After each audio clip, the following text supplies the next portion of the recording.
Au quotidien cette semaine sur LMTV Sarthe avec la Foire du Mans du 11 au 15 septembre.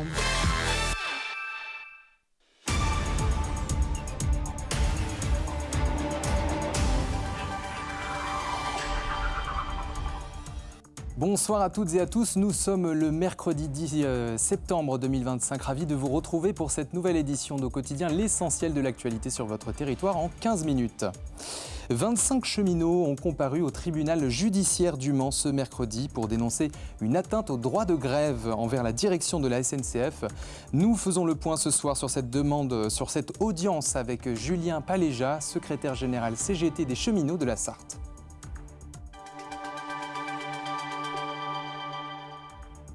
Bloquons tout, un mouvement social qui a rassemblé près de 3000 personnes en Sarthe. Dans cette édition, nous nous sommes rendus sur différents lieux mobilisés par les manifestants au Mans.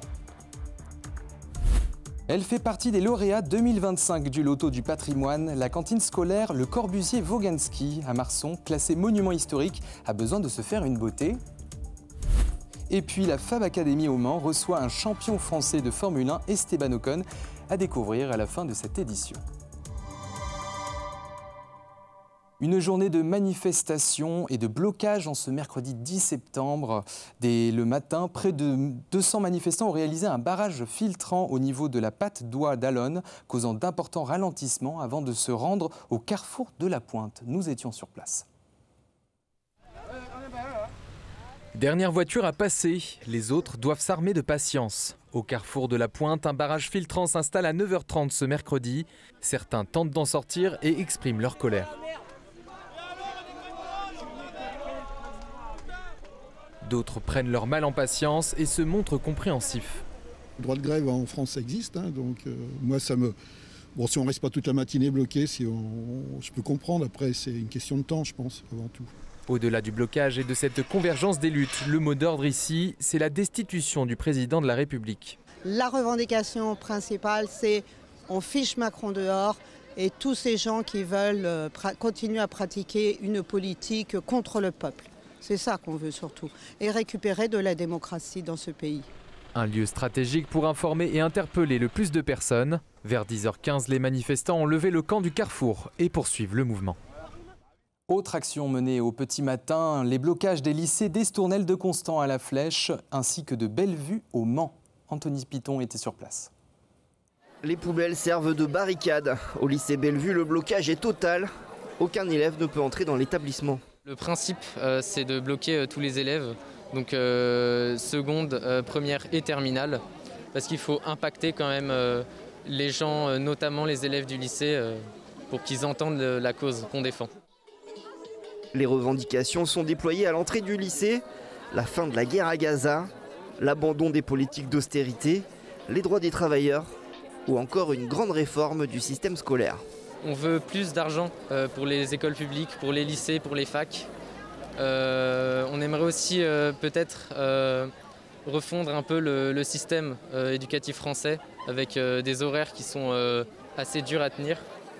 Un vote doit être organisé ce mercredi soir par les manifestants pour décider de l'issue du mouvement.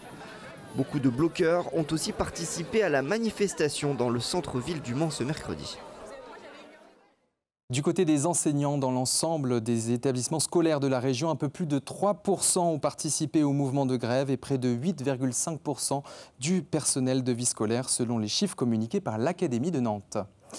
Et à 14h, une manifestation est partie de la place de la République au Mans à l'appel de la CGT, NPA et de la FSU. Les manifestants s'en prennent directement à la nomination toute fraîche du Premier ministre Sébastien Lecornu et du Président de la République Emmanuel Macron, Anthony Piton. Les lycéens en tête d'un cortège de 3000 personnes. Au Mans, la manifestation a démarré à 14h dans le calme, malgré une colère qui déborde suite à la nomination de Sébastien Lecornu comme Premier ministre. Je suis assez pessimiste. Pour moi, c'est la Macronie qui continue. Voilà. Donc, voilà, c'est pour ça que je suis là aujourd'hui, pour dire non. On prend les mêmes et on recommence. Donc, c'est quelqu'un qui vient de la droite. Donc, Macron, il comprend rien. Car derrière les slogans et les chansons, ce qui rassemble tous ces manifestants, c'est le ras-le-bol contre Emmanuel Macron. Pour moi, on lui a laissé suffisamment de temps pour agir et il n'a rien fait. Donc essayons une nouvelle personne. Ouais. Très déçu du monde politique, par contre. Très, très déçu. Droite-gauche, on n'arrive plus à construire. Mais d'autres politiques en prennent aussi pour leur grade. Et la jeunesse, en mer, Christelle Morancé. Pour la CGT qui organise la manifestation avec la FSU et le NPA, cette mobilisation du 10 septembre n'est qu'un point de départ. Donc là, on est content effectivement qu'il y ait une mobilisation et on va continuer à faire ce qu'il faut, nous, dans les entreprises, dans les collectivités. Mais maintenant, il faut que ça suive et qu'on soit écouté. L'intersyndicale appelle déjà à la suite avec une nouvelle journée de mobilisation prévue le jeudi 18 septembre. Et d'autres mobilisations ont lieu aussi en Sarthe, à la Flèche, à 10h30 ce mercredi, à l'appel de la CGT. Près de 200 personnes se sont réunies, ainsi qu'à Sablé-sur-Sarthe, 200 personnes aussi, dans un cortège qui a bloqué la circulation, cette fois à l'appel du syndicat Sud. Des grèves aussi du côté de la SNCF et à la CETRAM, à commencer par le trafic des TER fortement perturbé dans la région. Un TER sur 3 sont supprimés en Sarthe. Ces perturbations concernent les lignes Le Mans-Château-du-Loir-Tours, Le Mans-Alençon et Le Mans-Laval-Rennes. Après l'appel des syndicats CGT et de Sudrail, des cheminots de la Sarthe compteraient 30 à 35% de grévistes. Quant aux TGV Inouï et les Ouigo, aucune perturbation liée au mouvement de grève n'a été signalée. Concernant les bus et tramways de la CETRAM, quelques blocages suite au mouvement de la journée. Ils circulent sur les horaires de la période des vacances scolaires. Et en plus de ces mouvements, les cheminots se mobilisent pour une autre raison au Mans. 25 cheminots et cheminotes comparaissent au tribunal judiciaire ce mercredi. C'est la première session au tribunal judiciaire. Et pour en parler, nous recevons le secrétaire général CGT des cheminots de la Sarthe, Julien Paléja. Bonsoir Julien Paléja. Bonsoir. Vous faites partie de ces cheminots qui ont comparu au tribunal judiciaire ce mercredi matin. Commençons par contextualiser. Quelle est la raison exacte de cette comparution ? Déjà, on est dans un fait inédit. Une atteinte au droit de grève dans notre entreprise, c'est quand même assez sporadique. Et on est parti sur un conflit de longue durée, d'une durée de 4 mois à partir de octobre 2024. Et l'entreprise a décidé de réaffecter les cheminots qui s'étaient mis en grève sur une partie de leur journée de travail, sur des journées complètes à l'issue de leur période de grève. Ce qui a indirectement dit que le cheminot qui repartait au travail était compté gréviste, donc perdait du salaire, mais effectuer une journée intégrale derrière de conduite ou de contrôle. Donc les heures de travail étaient comprises comme les heures de grève étaient comprises comme des heures de travail au bout du compte. Au bout du compte, on peut considérer que les heures de travail étaient gratuitement effectuées par le salarié. D'accord. Cela représente quelle somme du coup qui a été décomptée par jour justement ? En fonction de la durée du travail, si le salarié a refusé cette réaffectation qui est donc illégale, l'entreprise a considéré l'absence comme irrégulière et donc a été jusqu'à plusieurs centaines d'euros de retenue de salaire quand une journée de grève représente aux alentours de 80 à 90 euros par jour. D'accord. Donc concrètement, que dénoncez-vous auprès de la direction de la SNCF aujourd'hui ? On dénonce l'absence d'écoute de dialogue, puisque l'inspectrice du travail a pourtant clairement donné son avis à la direction en indiquant être totalement en tort. On a fait intervenir le CSE, on a fait intervenir l'organisation à tous les niveaux de l'entreprise pour faire reconnaître leur tort. Ils ont voulu passer en force. Donc l'ultime situation, c'est le tribunal des prud'hommes pour lesquels on était reçus aujourd'hui sur un bureau de conciliation. Et des mots même de l'avocat qui représentait la SNCF, il n'y aura pas de conciliation, c'est une question de principe. Donc à partir de ce moment-là, il est évident que les cheminots restent déterminés, que les cheminots ne se laisseront pas intimider par un patronat décomplexé et qu'on sera d'autant plus engagé dans les actions de grève à venir pour faire valoir nos droits. Alors on va en venir, mais justement, la Cour de cassation a donc été saisie, c'est bien cela ? Non, l'avocat a dit qu'il irait jusqu'à la Cour de cassation, ce qui insinue qu'il y a encore une période dans la période qui va nous amener au 18 mars prochain, lorsqu'il y aura le bureau de jugement, il estime qu'il a de grandes chances de perdre, puisqu'il envisage déjà la cassation derrière.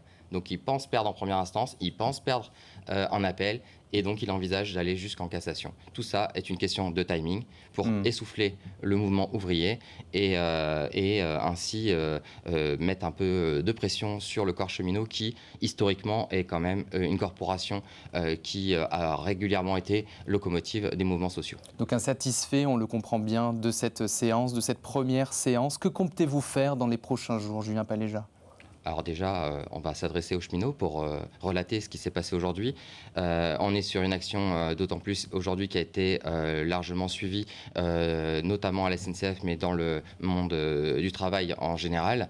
Il faut donner des perspectives pour ancrer massivement et durablement la grève dans les entreprises. Ce que nous, on s'engage à faire pour la SNCF. On sera également au rendez-vous le 18 septembre pour ces mêmes raisons-là. Et puis, on enchaînera dès les annonces de l'intersyndicale confédérale pour le prochain calendrier. Merci Julien Paléja, secrétaire général CGT des cheminots de la Sarthe, d'être venu sur notre plateau. Merci à vous. De nouvelles interpellations pour projet d'attentat en Sarthe. Après la mise en examen d'un adolescent de 17 ans suspecté de projeter des attentats djihadistes le lundi 1er septembre, ce lundi, 2 autres mineurs ont été interpellés et placés en garde à vue dans le cadre de l'information judiciaire ouverte pour participation en vue de commettre des crimes d'atteinte aux personnes. À l'issue de leur garde à vue, les 2 nouveaux suspects seront présentés à un juge d'instruction qui décidera des suites judiciaires à donner. Direction Marson avec une œuvre architecturale qui pourrait vivre un nouveau souffle.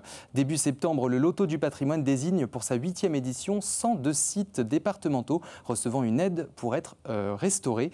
En Sarthe, la cantine Vogensky-Le Corbusier a été retenue. Une bénédiction pour la commune. Explication dans ce reportage de Colin Ancel. Nichée dans un cadre bucolique, perché sur ses pilotis, classé monument historique, la cantine de Marson, pensée dans les années 50, porte la signature de 2 grands architectes français, grâce au maire de l'époque. Armand de Malherbe était publicitaire à Paris, donc il connaissait le ministre du Logement de l'époque et qui lui connaissait Le Corbusier. Donc une relation en entraînant une autre, c'est comme ça que Le Corbusier est arrivé, le cabinet Le Corbusier est arrivé à Marson et que André Vogensky a été l'architecte. Alors cette désignation par le Loto du patrimoine pour préserver cet établissement est lourde de sens. Ça nous permet de pouvoir voir l'avenir de ce bâtiment avec plus de sérénité. La commune travaille avec un architecte spécialisé pour estimer le coût de l'ensemble des travaux et il y en a notamment à l'extérieur. Les gros fers à béton là, entre le gel, la chaleur et tout, ça finit par exploser le béton qui est autour et ça va être à rénover complètement, quoi. À l'intérieur, tout est encore d'origine. D'ailleurs, depuis cet été, le mobilier est aussi classé. Une cantine qui n'en porte plus que le nom depuis 2014 en raison des normes d'hygiène. Mais un autre projet existe. On a l'intention donc de mettre en route un centre culturel. On travaillera le dessin pour les enfants et la création d'objets.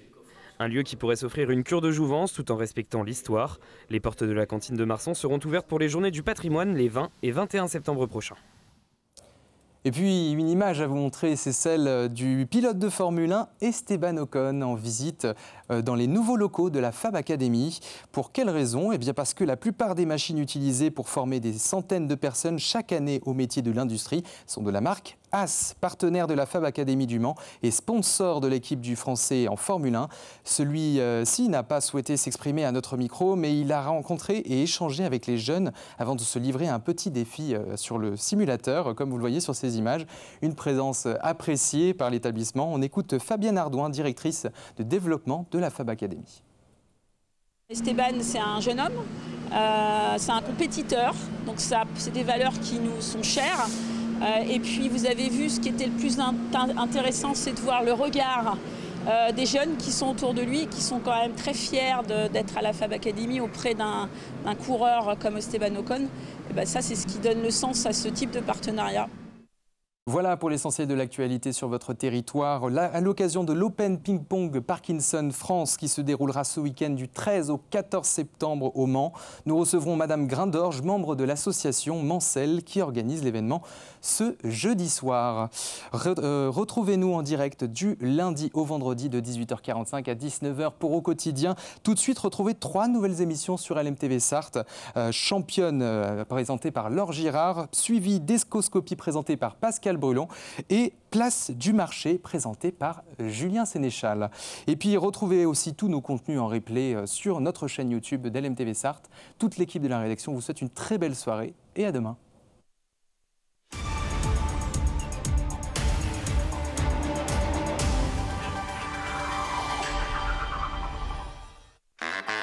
Au quotidien cette semaine sur LMTV Sarthe avec la Foire du Mans du 11 au 15 septembre.